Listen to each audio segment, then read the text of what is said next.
शर्म नहीं, हम अपने पसीने की कमाते हैं, महल और मंदिर मस्जिद बनाते हैं, महल और मंदिर मस्जिद बनाते हैं। साथियों, लहरों से डरकर नौका पार नहीं होती, लहरों से डरकर नौका पार नहीं होती, संघर्ष करने वालों की कभी हार नहीं होती। मदन जी हमारे साथ, तो थोड़े मदन जी भी बताएंगे। धन्यवाद। सोनी ने बताया, बहुत अच्छा बताया, लेकिन सोनी का इस पेशे से कोई लेना देना नहीं बनता। एक सामाजिक कार्यकर्ता कहें तो ऐसा ही होता है, कोई लेना देना नहीं होता। मेरा तो फिर भी गीत जुड़ा हुआ है। मैं तो एक वर्कर हूँ, 17-18 साल मैंने स्टोन कार्विंग का काम किया। जैसे कि झरोखे लगे हुए बाहर बहुत अच्छे लग रहे हैं अपने, लेकिन इसमें किसी न किसी की जान गई, किसी एक की नहीं, बहुत लोगों की गई।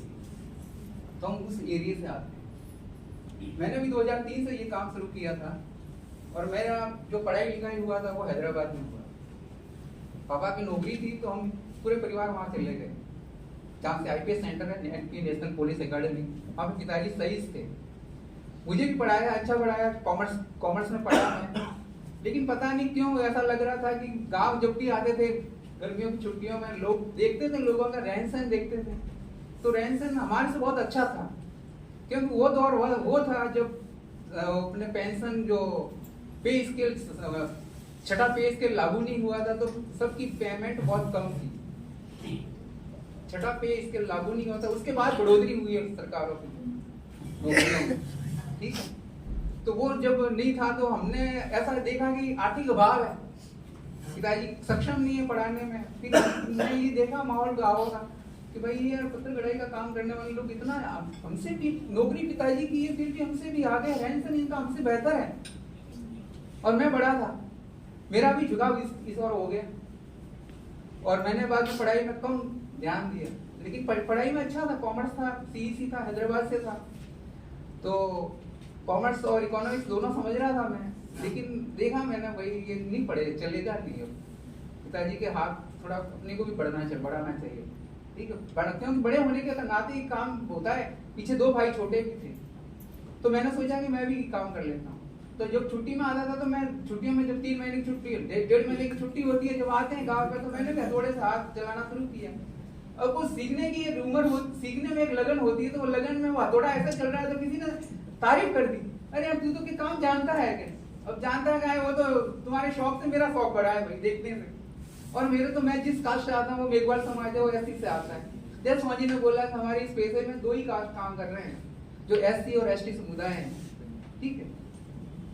तो 2003 के बाद में शादी हो गई, और मैं जो गौने होते हैं वो गौने में गाँव आया, और देखा कि भाई शादी हो गई तो खर्चा बढ़ गया ऑटोमेटिकली।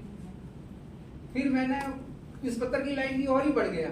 पिताजी ने हालांकि मुझे बोला कि आप हैदराबाद में हो तो आप टर्नल ले लो, फिटर ले लो, अगर पढ़ना नहीं है तो आगे बढ़ने के लिए भाई चाहिए ना, ट्रेड तो कोई हाथ में चाहिए। तो मैंने सोचा ब्रदर चांडी वहाँ मदर टेरेसा चैरिटी था, उसमें मैंने RTI का ट्रेनिंग किया। लेकिन मुझे ऐसा लगा कि यार कम खर्चे वाला चाहिए और परिवार का हाथ बढ़े, पैसा जल्दी आ जाए, ऐसा काम सीखना चाहिए। तो मैंने कारपेंटरी का काम किया, मदर टेरेसा चैरिटी का था, 2 साल वहाँ पे, 3 साल काम किया, अच्छा खासा काम किया। फिर भी मेरा मन तो ये स्टोन कार्विंग में ही झुक रहा था बार बार, ठीक है।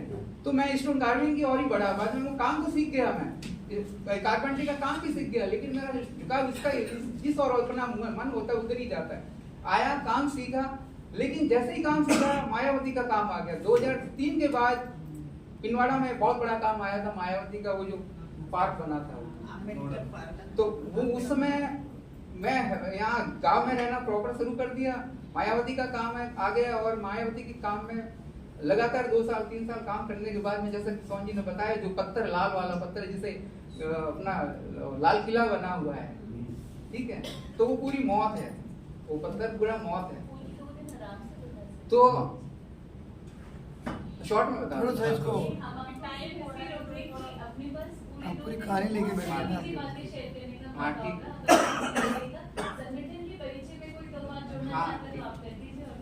हाँ ठीक।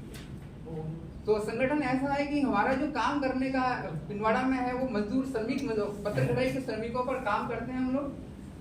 और हम लोग जुड़े। बाद में एक आजीविका ब्यूरो वहाँ पर आया, सोन जी छूट गए थे वहाँ पर।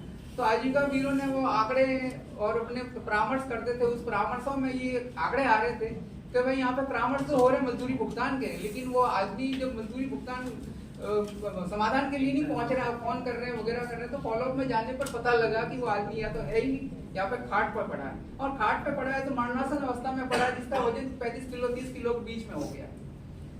अब ऐसे लोगों के ऊपर जब आंकड़े आने लगे और संख्या बढ़ने लगी, तो आजीविका ने ऐसा सोचा कि यहाँ के लोगों को जागरूक करना होगा। तो वहां से कुछ गिने चुने लोगों को इकट्ठा करके बाद में ये बात समझाई उन्होंने। उस समय मैं नहीं था, मेरे दूसरे आगे वाले थे जिन्हें सिलिकोसिस हो चुकी थी, तो उनको समझाई बात और उनको ये बताया गया कि आप में ये जो बीमारी है आपके पैसे से जुड़ी बीमारी है। उसके बाद में जब पैसे से जुड़ी बीमारी तो लोगों को समझाने शुरू किए, तो लोगों ने यही सोचा कि काला जादू है और ज्यादा कमा रहा था, किसी ने आपको ऊपर ये झाड़ू फाक कर दिया। तो ये चीजें बात लोग भी यही कह रहे थे, मजदूर भी यही मान रहे हैं, और डॉक्टर तो बता दे रहे हैं कि आपको तो टीबी की बीमारी हो गई है। और टीबी एक तो शरीर पहले से टूट चुका है हमारा, और टीबी की दीवार फैला के और डॉक्टर ने हमें मार दिया, क्योंकि डॉक्टर को भी पता नहीं है। उस समय ये अभी पता भी नहीं लगा था, क्योंकि 14 के बाद में राजस्थान सरकार को भी पता लगा है। 14 के बाद में राजस्थान सरकार ने यहाँ पे ग्राउंड एक रिपोर्ट करवाई, जो 2014 में एक पेपर में पूरा 19 जिलों का जो प्रभावित है, 19 जिले सिलिकोसिस से, उसकी ग्राउंड रिपोर्ट आई थी। उसी के आधार पर ये सिलिकोसिस का पूरा मैटर आगे चला।